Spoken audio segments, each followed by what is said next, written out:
LeBron James has reportedly announced his plan to return to Cleveland for one final season. The NBA world is already calling it the perfect ending, but there's one big reason this homecoming may never happen. Let's break it down. LeBron James said he had no idea whether his 24-point performance in the Los Angeles Lakers' season-ending playoff loss to the Oklahoma City Thunder was the final game of his NBA career. That moment, standing in the bowels of Paycom Center in Oklahoma City after a stunning second-round sweep, is where the real story starts.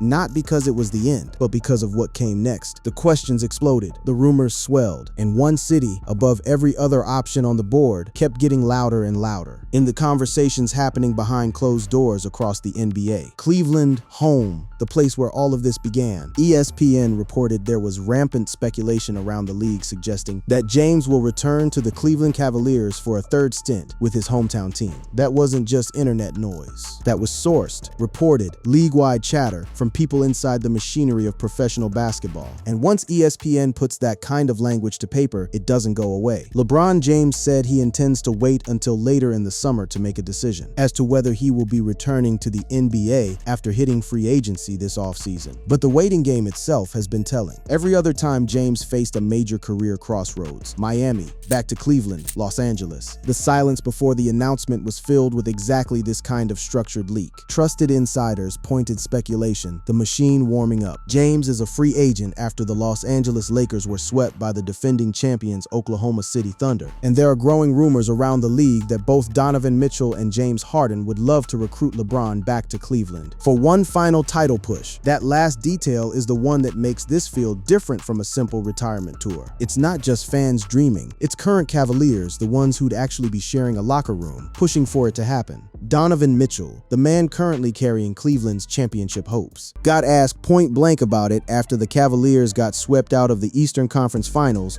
by the New York Knicks. And the way he answered, or more precisely, the way he refused to answer, said everything.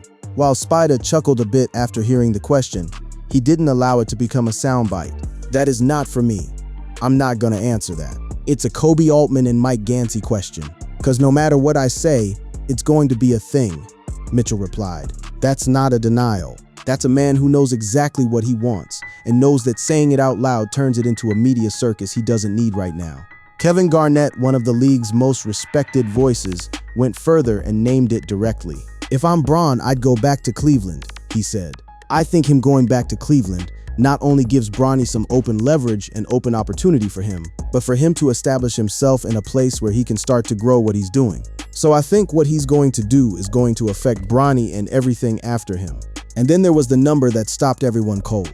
At 41, James is already the league's oldest player and has passed Vince Carter for the most seasons played, eclipsed Robert Parrish for the most games played, and long ago put Kareem Abdul-Jabbar in the rearview for the most points scored in NBA history. He's already broken everything. What's left, the one record that can't be measured in points or rebounds or assists, is the story of how it ends. ESPN said there was rampant speculation around the league, suggesting James will return to the Cavaliers for a third stint.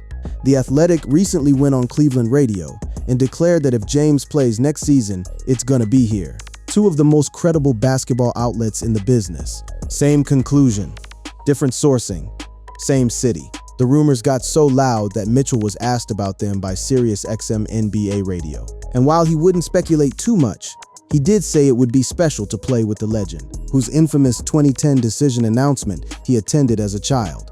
Think about that for a second. The man who could be LeBron's next teammate was a kid in that arena in 2010, watching the original decision get announced. Now, 16 years later, he's the one who might be on the receiving end of the next one.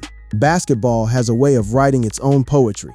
Teams with win-now aspirations, including the Golden State Warriors, Cleveland Cavaliers, and New York Knicks, are expected to make bids for James in free agency. But the Warriors' situation is a basketball fit wrapped in narrative complications. The Knicks just swept Cleveland, and the Lakers, the organization that held him for 8 seasons, are now openly retrofitting themselves around Luka Doncic. The math keeps pointing back to Ohio. If James decides to continue his career into the 2026-27 season, ongoing speculation suggests that he may sign with his hometown Cleveland Cavaliers.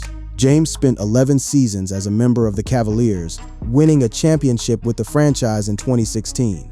2 stints, 1 ring, one heartbreak when he left for LA. And now, if you believe what league insiders are saying, one more chapter still to be written. Donovan Mitchell made it to the conference finals for the first time in his NBA career in 2026, but the campaign ended disappointingly nonetheless. The New York Knicks swept Mitchell's Cleveland Cavaliers out of the playoffs with a dominant 130-93 win in Game 4 at Rocket Arena. That score, that humiliation, is part of what drives this conversation. Cleveland got far. Cleveland got swept. And the one player who's carried the Cavaliers further than anyone since James left in 2018 just watched his deepest playoff run end in 4 straight losses. The hunger is there, the need is obvious, and the legend who left twice is now standing at the edge of one final decision.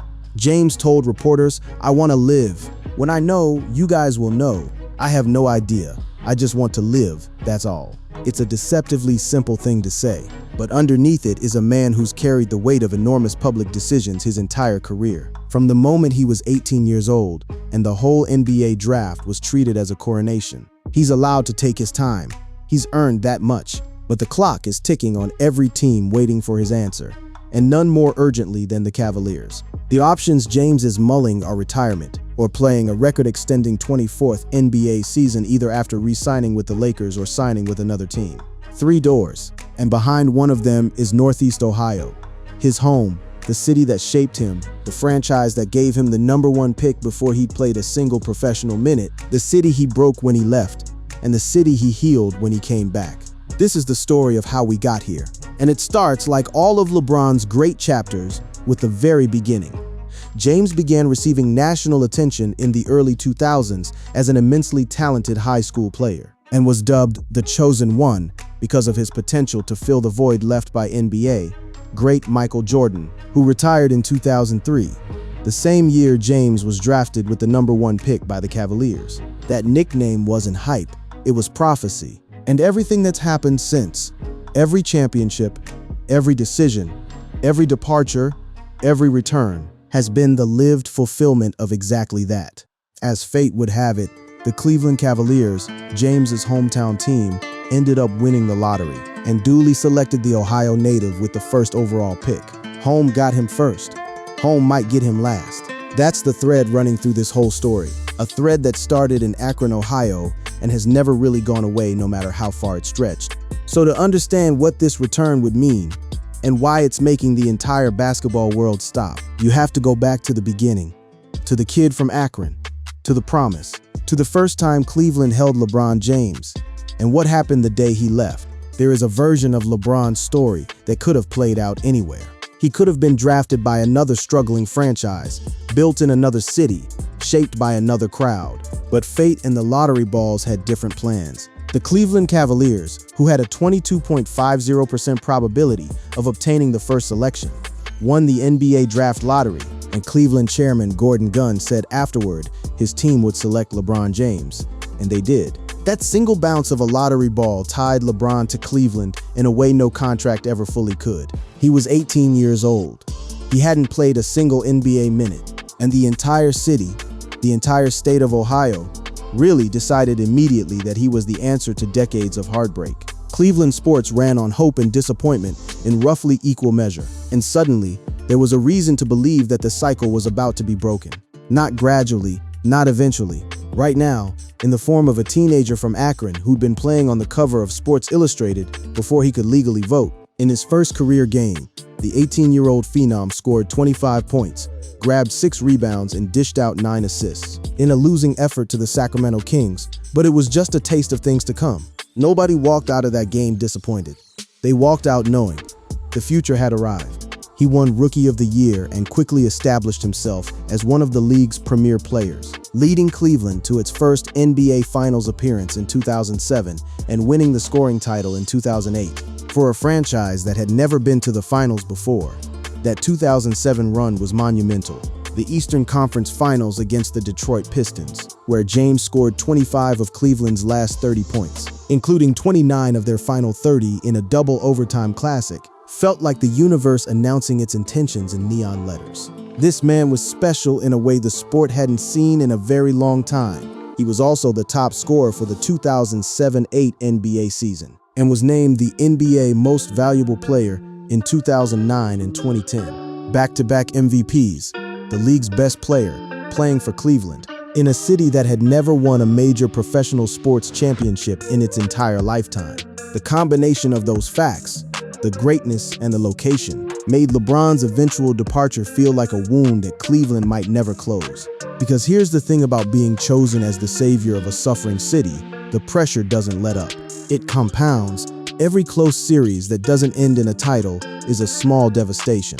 Every off-season rumor about whether he'd stay becomes a civic anxiety attack. And all of it was building towards one moment, one July evening in 2010, that changed everything. After winning back-to-back MVPs in 2009 and 2010, he joined the Miami Heat as a free agent in 2010, a controversial move announced in the TV special The Decision. The Decision, 3 words that became synonymous with betrayal in one city and ambition in another. The live broadcast, the camera panning to heartbroken fans. Dan Gilbert, the Cavaliers owner, writing an open letter in Comic Sans that promised Cleveland would win a championship before the self-titled former king would. It was chaos, it was raw, and it set the stage for one of the most powerful narrative arcs in sports history, the return.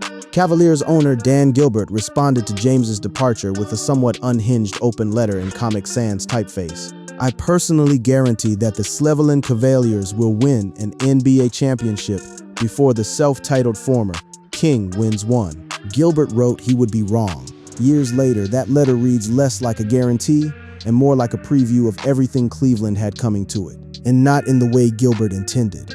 4 years in Miami, 2 championships, multiple finals appearances. LeBron won everything he went there to win, but something kept pulling him back. Or perhaps more accurately, someone kept pulling him back. Ohio, Akron, home. In June 2014, James opted out of his contract with the Heat and became an unrestricted free agent. He returned to the Cavaliers, signing a 2-year, $42 million contract, and switched back to the number 23 jersey. In contrast to his departure 4 years earlier, his announcement to return to Cleveland was well received. That might be the understatement of the decade. Cleveland didn't just receive the announcement well. The city erupted. People wept in the streets. The Cavaliers sold out their entire season ticket allocation within hours of the news breaking. According to a report from the American Enterprise Institute, when LeBron announced he was going home in 2014, ticket prices jumped from $25 to an average of $386, and season tickets sold out within hours of the announcement. $386 from $25. That's not just excitement. That's a city that had been holding its breath for 4 years, suddenly releasing all of it at once. The number of eateries, bars, and restaurants within a mile radius of the Cavaliers' home court increased by 13% when James came back to Cleveland. Employment in that area went up by 25%. These aren't basketball statistics. These are the numbers of a city revived. LeBron James returning to Cleveland in 2014 wasn't just a sporting event. It was an economic renaissance wrapped in a jersey. The second stint began with a rebuild, deepened into a dynasty, and culminated in the single greatest moment in Cleveland sports history. James and co. returned to the finals for a rematch with the Warriors. After falling behind 3-1 in the series, the Cavaliers were able to win the next 2 games thanks to a superhuman effort from James, who recorded back-to-back 41-point games in Games 5 and 6 to force a decisive Game 7 in Oakland, California. What happened in that Game 7 is the centerpiece of every argument anyone has ever made about LeBron James being the greatest basketball player of all time. Down 3-1 against the greatest regular season team the NBA had ever seen, playing on the road in hostile territory, James produced a performance for the ages. Undeterred by a boisterous away crowd, James became just the 3rd player to record a triple-double in an NBA Finals Game 7, as he helped the Cavaliers simultaneously win Cleveland's first championship. 52 years. That's how long Cleveland had waited. And LeBron James, the kid from Akron who'd been chosen as the city's basketball destiny at 18 years old, delivered on every single syllable of that promise. He stood there in Oracle Arena, tears streaming, and the whole city of Cleveland saw itself reflected back in his face. After 4 seasons in Miami, he returned to Cleveland in 2014, leading the Cavaliers to their first ever championship in 2016, ending the Cleveland sports curse. The curse, the city that gave us the drive and the fumble and the shot, 3 of the most heartbreaking moments in American sports, finally had its answer. And his name was LeBron. But the second chapter wasn't going to last forever either. 2 more seasons passed after the 2016 title, 2 more finals appearances, and by the summer of 2018, James had given Cleveland everything he had to give, and the roster around him wasn't enough to keep competing at the level he demanded. He left again in 2018 for the Los Angeles Lakers and has remained there for 8 seasons. 8 years. An entire generation of basketball in LA. Championships, records, a pandemic bubble title, a global brand that grew to staggering proportions. All of it unfolded under the California sun, while Cleveland rebuilt without him. But here's the thing about a story that's been this carefully constructed across 2 decades. It doesn't end in Los Angeles. Not really. The opening act was in Cleveland. The closing act should be too. As of 2026, LeBron James is the only remaining active player from the 2003 draft class, having held this distinction since Anthony's retirement in 2023. Think about that. The entire generation, Wade, Carmelo, Bosh, all of them is gone. LeBron is the last one standing. The last relic of the most talented draft class the NBA had seen in a generation. Still active, still productive, still relevant at 41. He hasn't just outlasted his peers, he's lapped them. LeBron James has defied Father Time throughout his legendary career, continuing to perform at an elite level well into his 40s in a way that few athletes in any sport have ever managed. But Father Time is patient. He doesn't rush. He just keeps moving. And eventually, every player on every court feels his hand on their shoulder. James has outrun him for longer than anyone thought possible. The question now is whether there's one more sprint left. And if there is, if James does decide to lace up for one final season, the evidence is piling up that he wants to do it somewhere specific. Somewhere the story started. Somewhere the story deserves to end. The Los Angeles chapter of LeBron's career was never supposed to be the final one. It was supposed to be the penultimate, the act where he secured his legacy on the West Coast, spent time with his family in the best weather in North America, built his entertainment empire from the ground up, and eventually found his way back to where he started. That was the vague outline. The plan nobody officially announced, but everybody inside his circle understood. He signed with the Los Angeles Lakers on a 4-year, $153.5 million contract in 2018, and the move made a certain kind of sense. Business opportunities, Hollywood proximity, generational celebrity in a city built for it. And he delivered a 2020 championship in the NBA bubble, a historic partnership with Anthony Davis, and 8 seasons of production that defied everything we thought we knew about athletes aging. But the Lakers' years were also marked by something that hasn't been talked about enough: the slow erosion of fit. LeBron and the Lakers were always an arrangement more than a marriage. He built his empire there. He raised his sons there. He became something larger than a basketball player there. But the team never fully became his in the way Cleveland always was. The DNA, the history, the emotional ownership of a franchise that drafted him first overall, straight out of high school. Both Lakers coach J.J. Redick and general manager Rob Pelinka have said they want James to return for another season, should he desire to re-sign in Los Angeles. Pelinka also said, however, that the archetype of the roster we want is going to be retrofitted around Luka Doncic. That could mean an ongoing change in role for James, who stepped back to allow Doncic and Austin Reeves to drive the Lakers' offense down the stretch of last season. Stepped back for a man who has been the primary architect of every offense he's ever been part of. That phrase carries weight. It doesn't mean he was pushed out.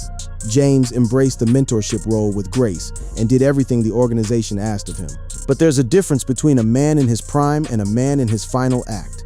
One leads, the other supports. And LeBron James, by every available metric, still has enough left in the tank to lead.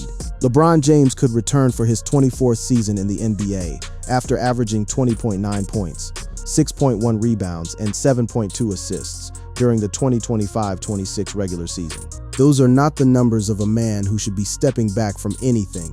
Those are the numbers of an all-star at 41 years old, while dealing with a body that has absorbed more punishment across more miles than almost any player in league history. James has dealt with sciatica, which disrupted and delayed the start of his 2025-26 campaign. And after all the rehab he endured to make it back, his days have been filled with the preparation, maintenance, and recovery needed to play on a nightly basis. That's not a complaint, it's context.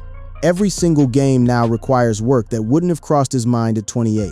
The body has to be managed like a precision instrument, The margin for error is 0, and he still posted those numbers, still showed up, still competed. James missed the first 14 regular season games because of sciatica he started dealing with last summer. He also entered the 2025 offseason dealing with a grade 2 MCL sprain in his left knee that he suffered in the season-ending Game 5 loss to the Timberwolves in the first round of last year's playoffs. 2 significant injuries in back-to-back off-seasons, the kind of thing that would end most careers at this stage. But James came back, both times, and performed at a level that made you forget, temporarily, that he was anywhere near the end. The sciatica, the knee, the daily maintenance that takes hours before and after every game. These aren't reasons to stop.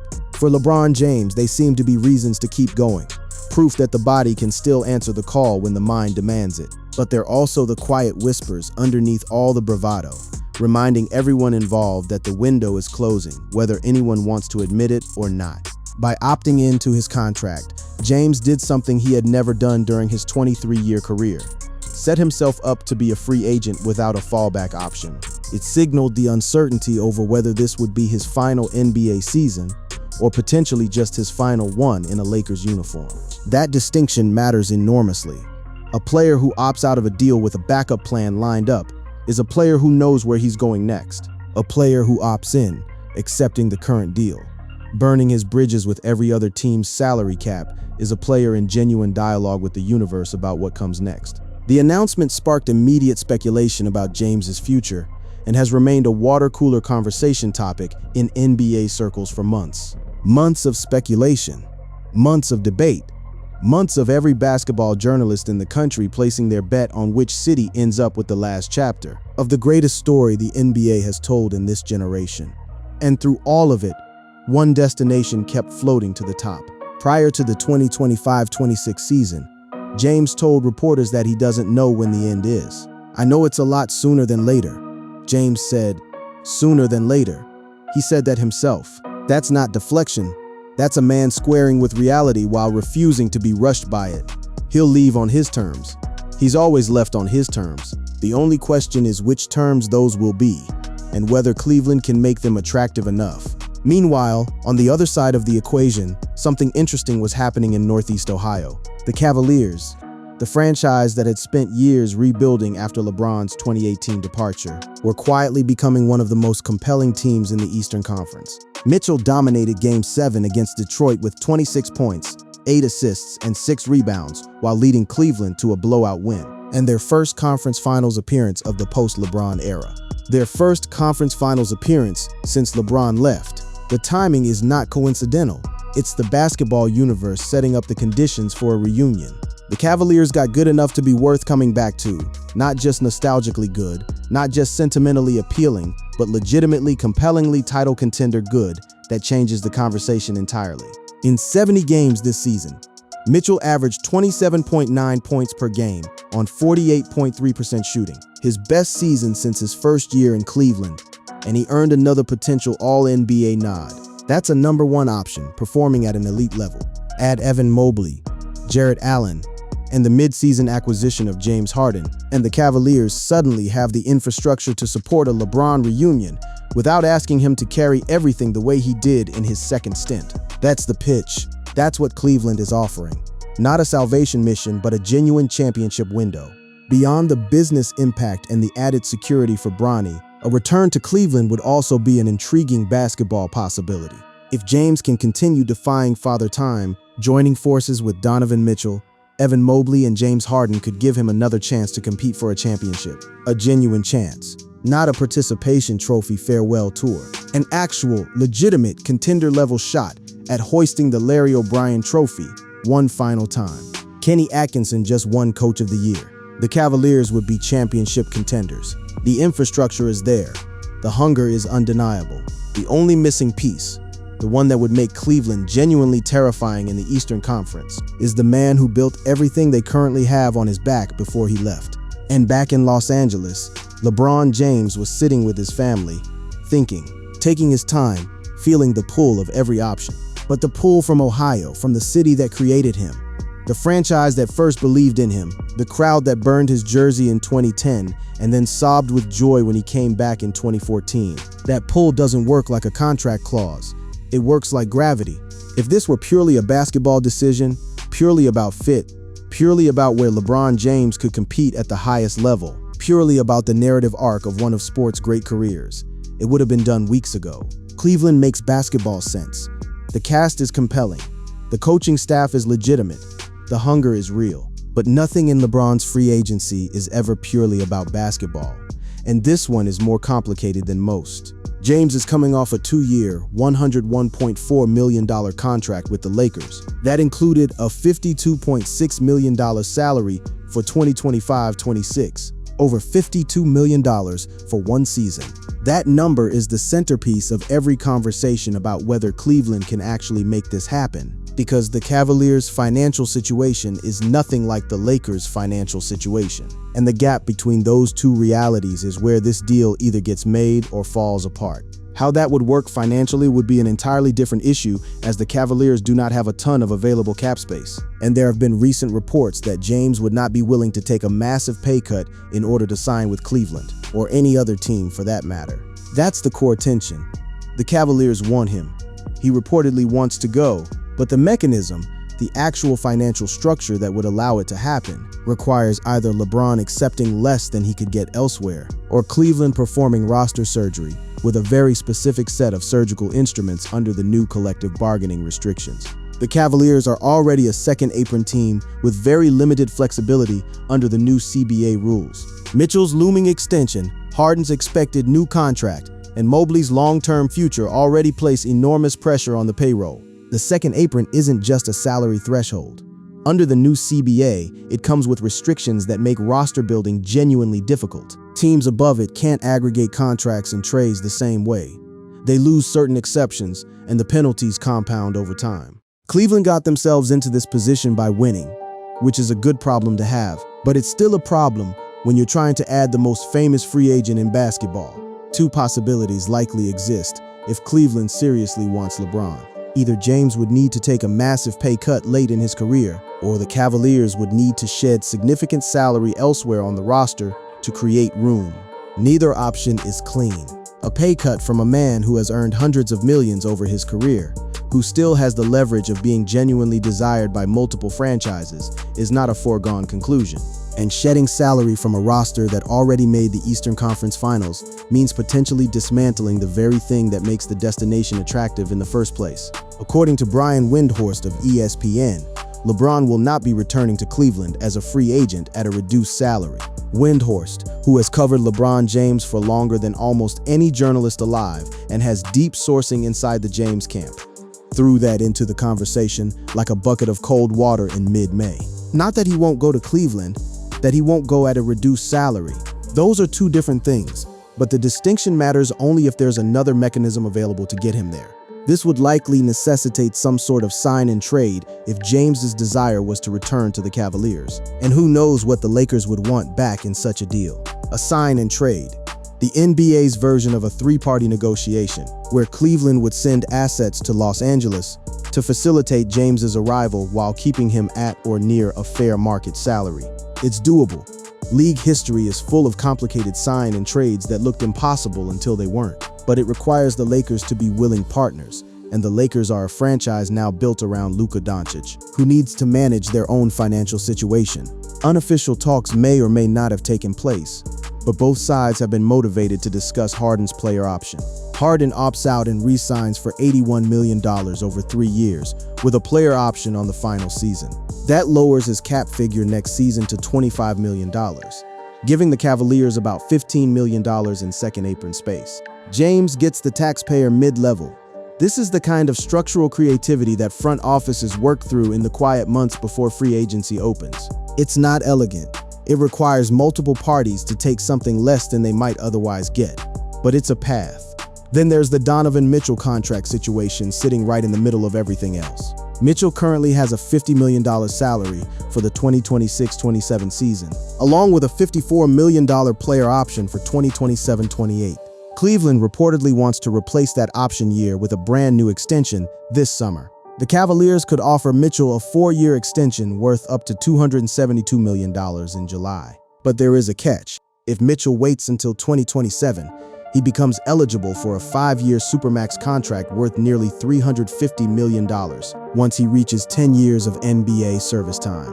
$350 million versus $272. That's a $78 million difference sitting at the center of Mitchell's decision, which means Cleveland's front office is simultaneously trying to lock down their current franchise player while pursuing the most famous free agent in basketball.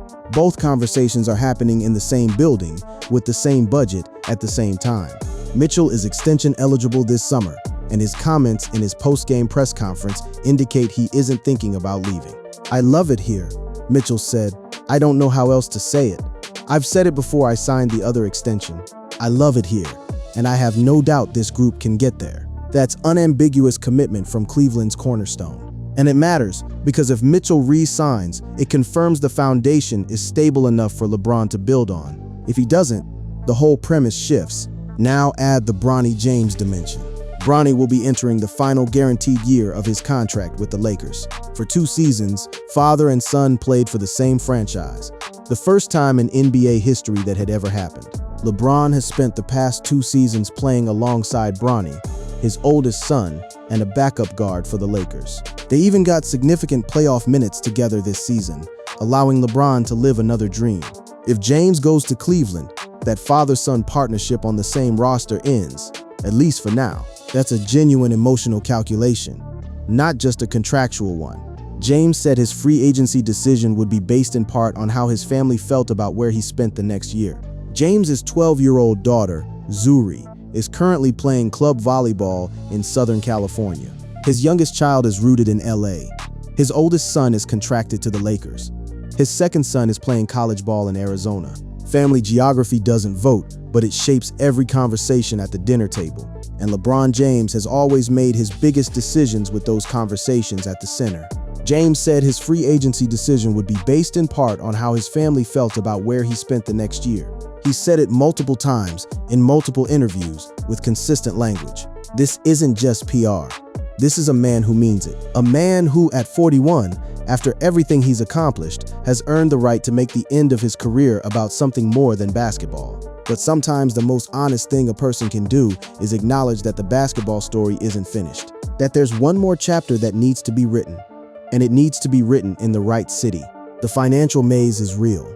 The family considerations are real. The roster complications are real. But so is the pull of home. So is the unfinished business of a story that started in Cleveland, took detours through Miami and Los Angeles, and has been circling back to Northeast Ohio for the better part of a decade. None of the obstacles in front of this reunion are insurmountable. They're just obstacles. And LeBron James has been clearing obstacles his entire life. This is what all of it comes down to. The finances, the roster moves, the family conversations, the ESPN reports, the Windhorst updates. All of it is infrastructure for a single, enormous question. How does LeBron James want this to end? Not contractually, not statistically, not in terms of market size or championship probability. How does the greatest player of his generation, the last man standing from the legendary 2003 draft class, want the final frame of his story to look? Cleveland feels like an appropriate ending for perhaps the greatest career the NBA has ever seen. That's not a Cleveland homer talking. That's a basketball analyst looking at the geometry of one of sport's most extraordinary arcs and concluding that the destination makes narrative sense. It makes human sense. It makes the kind of sense that transcends statistics and contract structures and salary caps. ESPN has reported that James isn't necessarily interested in an all-out retirement tour, but there's a middle ground between all of the pomp and circumstance that Michael Jordan and Kobe Bryant experienced, and a final season in Cleveland in which he could be celebrated, but wouldn't need to confirm it was indeed the end in ways that would invite distractions. That middle ground is exactly where LeBron operates. He doesn't need a formal farewell tour.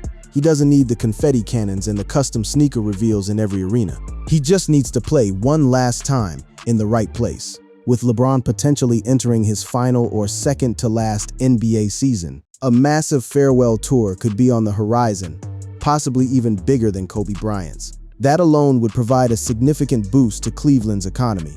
Kobe's farewell tour in 2015-16 was one of the most commercially spectacular events in recent sports memory. Standing ovations in every arena, tribute videos from rivals, 30 arenas full of people who came specifically to witness the ending. The NBA doesn't always get to sell the ending of greatness this way. Too often the curtain falls mid-act, in an injury, in a quiet retirement, in a season that nobody knew was the last one until it was over.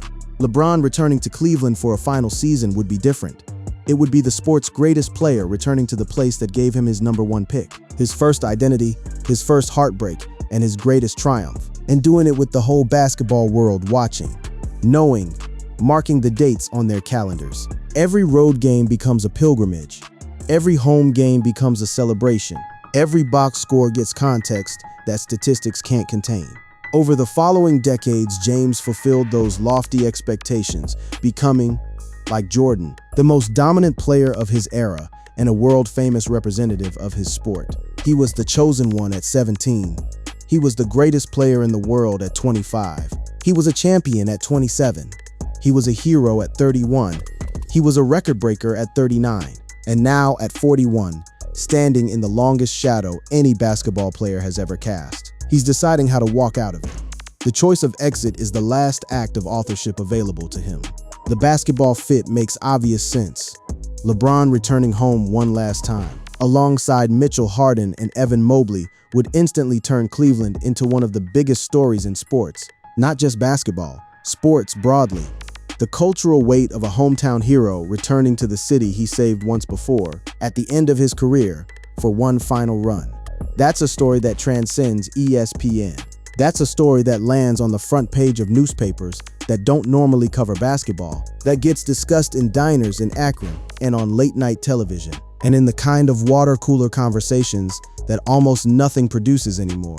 James could potentially join a starting lineup featuring Mitchell, Harden, Evan Mobley, and Jarrett Allen. Look at that lineup for a second.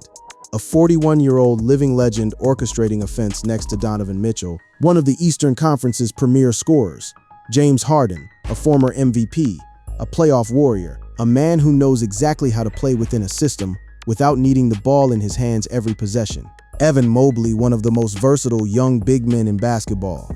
Jarrett Allen anchoring the paint. That's a team. That's not a nostalgic reunion band. That's a legitimate championship contender. The Cavaliers would be championship contenders, whether that means they're Eastern Conference favorites, or more likely in the mix with a handful of other heavy hitters remains to be seen, but they'd have the tools they'd need to potentially hoist the Larry O'Brien Trophy.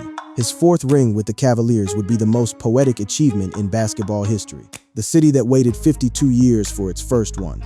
The man who delivered it, coming back for one more shot at it, in the very last chapter of the most storied career the sport has known in this generation. There would be something poetic about Mitchell, who was one of the children in attendance at the decision in 2010, potentially leading a championship-level Cavaliers team with James 17 years later. That detail is almost too perfect to believe. The kid who stood in that arena in 2010, watching LeBron announce he was leaving Cleveland on live television, is now a 29-year-old superstar, who might be the one welcoming him back.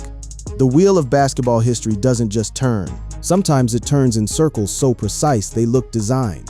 James also emphasized a desire to win with his next team after getting swept by the Thunder in the second round. Winning is most important because you want to be excited about going to work every day. That's the filter everything gets run through. Not nostalgia, not sentiment, not the narrative. Winning. LeBron James has always been, above everything else, a competitor. The farewell tour he'd want. The only kind of farewell that would feel right to him is one that ends with a trophy. And here's the thing Cleveland can offer that nobody else can. The Cavaliers went to the Eastern Conference Finals this past spring. Mitchell and the Cavaliers advanced to the Eastern Conference Finals for the first time since James's final season there in 2018. They didn't just participate. They won 2 series, beat Detroit in 7 games, and came within 4 games of reaching the NBA Finals. With a healthy roster upgrade, with the greatest player in franchise history walking back through the door. They're not dreaming about a title run. They're planning one. If I really wanted to, I could probably play this game at a high level probably for about another, it's weird that I might say this, but probably about another 5 to 7 years if I wanted to. James said after turning 40, but I'm not going to do that. He knows the end is coming. He's been honest about it for over a year. The question has never been whether LeBron James will retire. Everyone retires eventually. The question has been how, with what, for whom, and in what city. Things appear to remain the same in the James camp.